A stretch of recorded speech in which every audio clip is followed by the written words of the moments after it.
बिस्मिल्लाहिर्रहमानिर्रहीम। अस्सलाम वालेकुम। आप देख रही हैं YouTube channel pregnancy and parenting. और आज की जो वीडियो है वो इस टॉपिक से रिलेटेड है कि सी सेक्शन जो है वो क्यों किया जाता है, क्यों इसकी रेशो जो है वो दिन ब दिन बढ़ती जा रही है।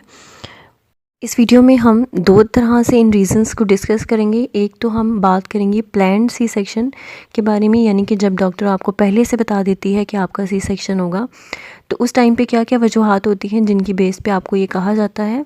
और दूसरा हम बात करेंगे अनप्लैन्ड सी सेक्शन के बारे में कि जब आपको नहीं बताया जाता, आपकी प्रेगनेंसी जो है वो नॉर्मल चल रही होती है और अचानक से जो है वो आपका सी सेक्शन किया जाता है या फिर इमरजेंसी में किया जाता है, तो उसकी में क्या रीज़न्स होती हैं, क्यों किया जाता है, उसके बारे में आज हम बात करेंगे। तो प्लान्ड जो सी सेक्शन होता है उसकी बहुत सारी रीज़न्स होती हैं। फ़र्स्ट ऑफ़ ऑल अगर मैं बात करूं कि अगर आपकी प्रेगनेंसी जो है वो सिंगल नहीं है, ठीक है, अगर आपकी प्रेगनेंसी ट्विन प्रेगनेंसी है या ट्रिपलेट्स हैं आपके, तो उस सूरत में कॉम्प्लिकेशन होने के चांसेस ज़्यादा होते हैं और मोस्टली डॉक्टर जो है वो सी सेक्शन को फिर प्रेफर करते हैं इस सूरत हाल में कॉम्प्लिकेशन से बचने के लिए। दूसरा, अगर आपकी बेबी की पोजीशन जो है वो ब्रीच है, ठीक है, अगर आपकी बेबी की पोजीशन स्फेलिक नहीं है, स्फेलिक पोजीशन नॉर्मल डिलीवरी के लिए होनी चाहिए, लेकिन अगर आपकी बेबी की पोजीशन साइड वाइज है या उसकी पोजीशन ब्रीच है तो उस पोजीशन की वजह से फिर डॉक्टर्स को जो है वो सी सेक्शन करना पड़ता है। और ये पोजीशन जो है वो अगर 8 मंथ हो चुके हैं और उसके बाद भी सिफेलिक पोजीशन नहीं हुई और ब्रीच पोजीशन ही कंटिन्यू है तो फिर डॉक्टर आपको पहले से गाइड कर देती है कि आपका सी सेक्शन होगा। अगर आपके पहले से 2-3 सी सेक्शन हो चुके हैं तो डेफ़िनेटली इस दफ़ा भी आपका सी सेक्शन ही होगा। अगर आपके बेबी का साइज़ जो है वो बहुत बड़ा है, उसकी ग्रोथ इस तरह से हो चुकी है कि उसका साइज़ बड़ा है, वो नॉर्मली डिलीवर नहीं हो सकता, तो भी डॉक्टर आपको गाइड कर देती है कि आपका सी सेक्शन होगा। इस तरह अगर आपका हाई ब्लड प्रेशर का इशू चल रहा है तो उसमें भी डॉक्टर आपको पहले से बता देती है कि आपका सी सेक्शन होगा, नॉर्मल डिलीवरी नहीं होगी।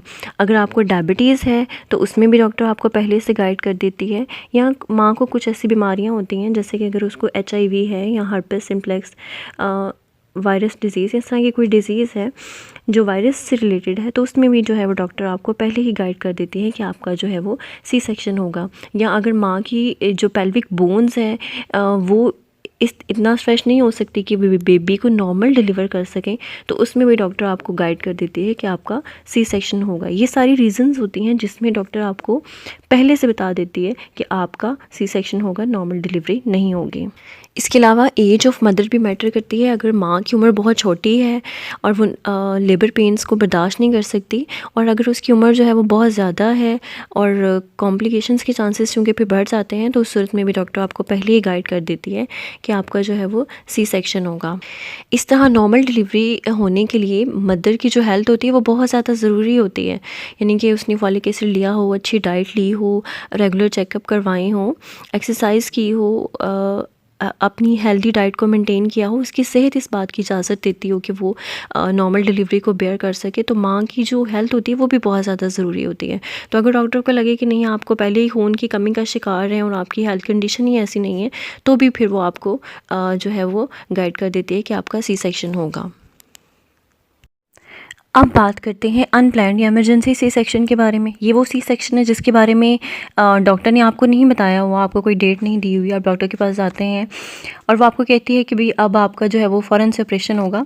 तो ये वो सी सेक्शन है जो अनप्लैन्ड है। सही, इसकी बहुत सारी रीज़न्स होती हैं।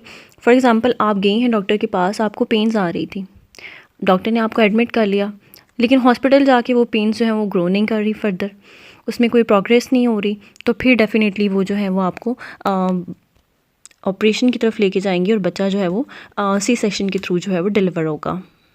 इस तरह अगर आप डॉक्टर के पास आती हैं और बच्चे का पानी जो है वो बहुत ज़्यादा ख़तरनाक हद तक कम हो चुका है, तो फिर डॉक्टर जो है वो सी सेक्शन की तरफ मूव करती हैं, ठीक है, जो कि इमरजेंसी कंडीशन होगी। या प्लेसेंटा जो है वो रप्चर हो जाता है, फट जाता है, तो उस टाइम फ़ौरन से बच्चे को जो है वो खून की सप्लाई जो है वो मुअत्तल हो जाती है और बहुत ज़्यादा डेंजरस कंडीशन होती है बच्चे के लिए। तो उस सूरत हाल में भी डॉक्टर जो है वो जो है वो सी सेक्शन की तरफ मूव करती हैं। या आपको पेन्स भी आ रही हैं, सब कुछ हो रहा है, सब कुछ नॉर्मल चल रहा है, लेकिन अब वो बच्चे के गेट जो है वो प्लेसेंटा जो है वो उसके नेक के राउंड रैप हो गया, तो उस कंडीशन में भी जो है वो डॉक्टर जो है वो सी सेक्शन की तरफ मूव करती है। या ड्यूरिंग प्रोसीजर बच्चा जो है वो माँ में स्टूल पास कर देता है, तो फिर भी वो सी सेक्शन की तरफ मूव करती है।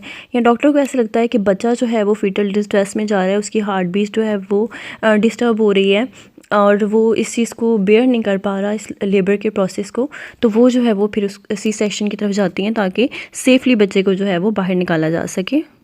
सो ऐसी बहुत सारी कंडीशंस होती हैं जो इमरजेंसी कंडीशंस होती हैं, तो इसमें डॉक्टर को ब्लेम नहीं करना चाहिए। सब चीज़ें अल्लाह ताला के हाथ में होती हैं और ज़रूरी नहीं कि हर डॉक्टर जो है वो पैसों के लिए या कमीशन के लिए आपका सी सेक्शन करे। ये सब चीज़ें जो है वो अल्लाह ताला की तरफ से होती हैं और बस आपको ये दुआ करनी चाहिए कि आप और आपका बच्चा जो है वो सेफ़ रहें।